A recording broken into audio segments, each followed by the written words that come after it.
Say now, this is C Legal for the people, and welcome to another episode of Go Deeper. This is where we take an in-depth look at very important people in our communities and just around the world, period. We see a different side of them. And today, we have a very, very, very, very special guest. My beautiful people. They know who it is, man. It's the People's Champ, man. Uncle Damien, man. For those who don't know you, what is your story? My name is Damien Posey, affectionately known in the community as Uncle Damien. Motivational speaker, mentor, community activist, cannabis activist, philanthropist, entrepreneur. Born and raised in San Francisco to a single mother who had me when she was 16 years old. I made a lot of bad decisions, that led me to being shot 5 times and being sentenced to 120 months in federal prison. I did that, went through that, changed my life, came back out, man, been out here in the community, just doing my best to be that uncle, that big brother in a community that I wish I had growing up, provide some guidance and some, just a new twist and a broader look on things in life outside of just the hood and violence and, prison and stuff of that nature. So I'm blessed with some enlightenment and I'm doing my best to bring it back to the communities. Are you comfortable with educating younger men about how to get in the industry legally? An 18, 19, or even a 17-year-old kid, like, I want to be in the industry. Do you think that's a healthy career for a young man? And are you willing to educate them? I do feel comfortable educating, teaching, and helping an individual. First of all, learn. Education, that's with anything. Absolutely. If you're going to do anything, you need to learn about what's going on. And that education can start at any age. At any age. As far as consumption, I'm fully supportive of the legal standards on consumption and use. I took this seriously when I went to Damien University. I graduated top of my class. Damien University is the premier cannabis university that's known. Like, I was in class with people from all over the world, came just to Oakland to learn about cannabis, and I learned about the business, I learned about the effects of it, the real true things about it, I learned about a lot of the lies that was told about cannabis, man. People, believe it or not, man, 95% of what people know about cannabis is a lie because it was brought to you by a prejudiced media.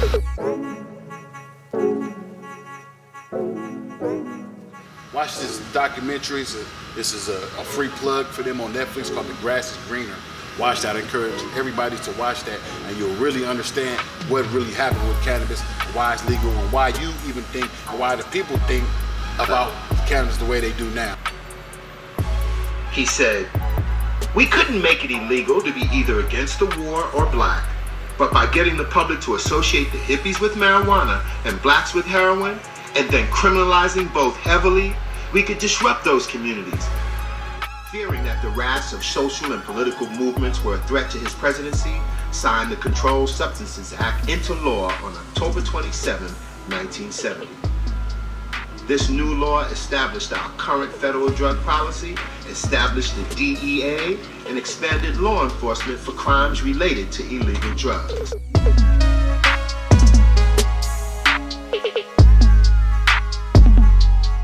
You walking down the street minding your business, you see one of the underage kids you mentor going crazy with with your product in their hand, feeling they self, vibing out, smoking, getting high as a motherfucker off your shit. How does that conversation go with you? Where you get that? That's my first thing. Where'd you get it? How'd you get it? You know what I'm saying? Okay, all right. How you feel? It's good. You like it? Because I'm on, so I'm gonna keep it. He already smoking his layers. Obviously, he smokes already. I'm gonna deduce it. I don't just like, you know what I mean? That's what most parents are just like on the moment, mad about it. I'm like you. Let's go deeper. So okay, you like, why you smoke so much? What's really behind that? This pain, this trauma. We gonna go. Well, it's other things you could do to deal with that at your young age. If you got mine, you know how much THC is in it. But if you smoking other stuff on the streets, you don't know how low, how strong, what's mixed in it, chemicals, all that stuff. I found myself at Lompoc USP, and that's where I had got formally introduced to like the Nation of Islam. One of my friends invited me to come to the service and listen. Farrakhan said to me about me taking pride in myself and me taking pride in myself being a black man and forgiving my mother, because I had a lot of animosity towards my mother because of the You know, I love my mom with all my heart, but I was like, man, you know, she could have made better decisions. She could have did this, she could have that. She was too young, she wasn't ready to have these kids, so my life was messed up. You know what I mean? Blaming her, blaming my dad, instead of just, you know, really looking at myself, knowing that I could have took control at any time. Could have been like, you know, come on, mom, let's go to this rehab, or, you know, put some stuff out there, being a real man, instead of just being like, you know, a man boy and using excuses and getting in trouble all my life. I gotta ask this. Would you say, with all due respect to your mom or your pops, would you say you kind of raised yourself?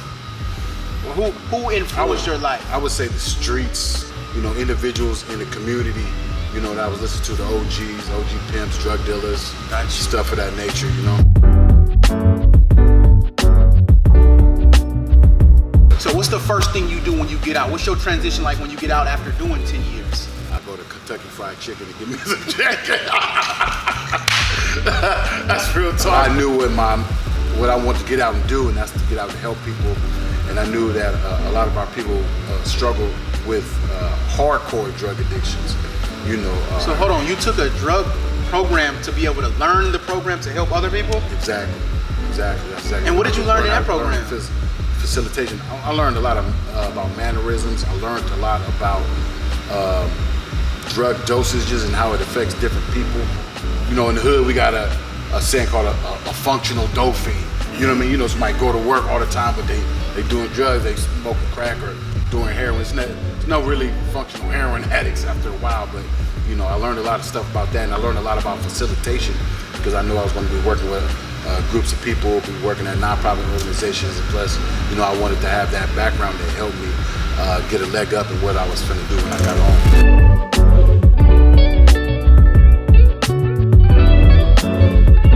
What does that mean, the give back buds? What does that mean? So the give back buds is exactly what it is. These are buds that are going to be giving back to the community. You know, everybody knows me now that my heart is for the community, and, you know, everything that I want to do is to better my people and people in general, especially the youth in the communities. You know, I feel like God blessed me with the opportunity to be able to create revenue on my own to be able to give back to the people. So that's what the Give Back Buzz is about, man. The majority of the proceeds are going to be going back right back to the community, the funds and stuff that I've been doing in the community already, and all of these other great organizations have been doing. We're going to be helping them out, helping grandmothers in the community, building stuff, doing whatever I can. A lot of unexpected things. What should somebody be expecting coming into this industry? As far as finances is concerned, you got to understand my situation is a unique type situation, as I have two things going on simultaneously. I also have my own dispensary that's going to be opening soon, you know, teamed up with my partners through the equity program. And then I also have my cannabis brand, which is High Purpose, the Give Back Buds. You know, so my two different situations have two different financial understandings. So what you just said intellectually, you built some good ass relationships. I did. That's exactly what you did. See, that's all you had to say. You know what I'm saying? That's all you had to say. If you're not a good person, or, you know, people can't work with you, they're not going to work with you. They're not going to help you make money. Do you feel almost obligated to, you know, as the business you build, to give a lot back to your community? Or you feel obligated, or is this just a choice you're making? A little bit of both.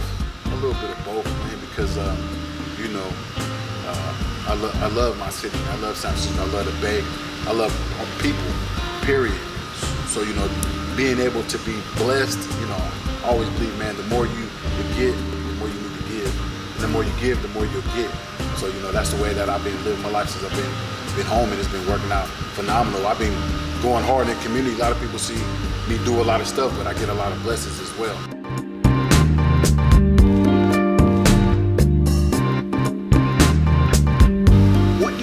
From the community in order to see this thrive, and so you can be able to do more and put back in? What exactly do you need from the people? I need to go to the stores and cop, man. You know what I'm saying? If you do, this is a great opportunity for you to get high with a purpose, man. Get back to your community, wherever you may be. The work that's been put in over the years, and we're just going to use cannabis to help fuel that, man. We're not going to have to keep having our hand out. Now, I have to ask this, quality. Because, you know, we got this thing where sometimes we ask for support of the community, but sometimes we don't always give the quality back. What is your quality like, and what can you guarantee from your product? Man, I can guarantee this 28% THC. That's what I can guarantee that's on there. And that's the beautiful thing about the legitimate market. You know, it's an acquired taste, but you know exactly what you're getting, man. Testing, you know, you're safe.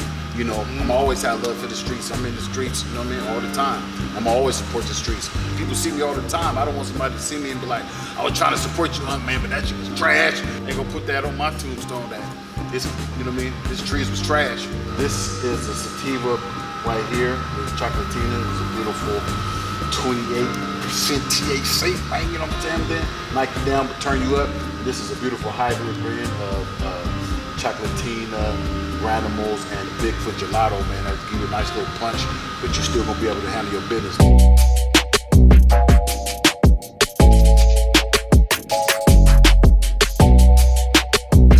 Like, where do you see your brand in 3 to 5 years from now? What are you trying to accomplish? We know you're trying to give back. Right. But what are some specific goals that you want to hit with this brand? Heavy education, man, because we know it's going on. Like, this stuff is like, it's worldwide, it's billion dollar industry. I'm not hating on you, you know, supportive, you know, but you got to do what's best for you. You got to put your best foot forward, and that might be not smoking before you go to school in the morning. Wait till after school or on the weekends or whatnot. Have a clear head for certain things, man, you know. But I support a high purpose lifestyle because, like I said, I rock with a lot of young adults who are going to school, working, taking care of their business, taking care of their families, giving back to their community. Y'all know what I do, you know what I'm saying, out there in the streets, supporting the seniors, feeding the homeless, all that. I got these young people doing that with me, young adults doing that with me, and then after that, they might fire up a joint or a blunt or whatnot. That don't make them a bad person. We just fed 3,000 homeless people, and then if the young people want to smoke some trees after that, then, you know what I mean, how can I say? And they still handling their business, still getting up, going to work on Monday, going to school, doing their thing, got 2-3 jobs. Too much of anything is not good for you though, so that's another thing I teach is moderation, even if you do consume. I wouldn't say like, hey, go buy all of my shit and just smoke it in one day, then come back the next day and buy just because I'm trying to make money. It's not about making money for me. It's about being able to provide opportunities. Let me ask you this, the merch. Yes, now, high purpose, they say the give back buzz. It's a lifestyle. Would you be comfortable with the underage kid, 14, 15, 16, wearing your merch? I would. Why so? Educate. Because it's just clothes. Absolutely. So what else is it that you need people to know about your brand and about you personally as far as what you got going on? It's very important for the people to know, man, that my heart is pure and that this is a brand for the people. I don't know how much more I can say that. Educate me, when is this product coming out? Where can people get it? Like, what is this? By the time you're seeing this, it should be out in several different stores all over the place. To know exactly, man, go to thehighpurpose.com, click on the Give Back Buds link. As somebody who did so much for us, we are obligated, we are to do something back to make sure this brand thrives. It's for us, it's giving back to us, so we have to make sure the High Purpose brand is known all across the country, all across the world. Hey, salute to Uncle Damien. Check out the website, buy the merch. Make sure y'all support it. I'm C.E.O. for the people. Let's get high, motherfucker. And remember, man, when we say us, we're talking about all people, man. People who's out here trying to make it